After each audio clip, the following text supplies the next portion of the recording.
Hello guys, magandang umaga. Ayan, nandito na naman tayo dito sa ating YouTube channel, Boda Buds Vlog.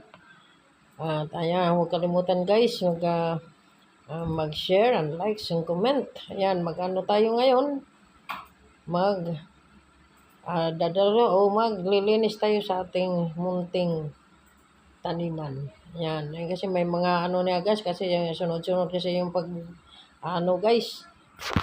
Ulan, kaya daling tumubo yung mga damo. At sinakop na rin natin guys ang tatanim sa ating alugbati. Yung tangkay ng alugbati guys, pinitas ko kasi doon guys sa kasi nagsigapangan na sila. Doon sa dati kong pinaggapangan ng mga upo, saka mga ampalaya. Yan, kaya nanon natin. Ating pagtatanim at pagbubungkal sa ating alugbatihan. Maraming salamat sa inyo lahat. Huwag kalimutan guys, i-share and likes and comment at paki-subscribe na lang din po kung nagustuhan po ninyo ang aking video. Maraming salamat. God bless us.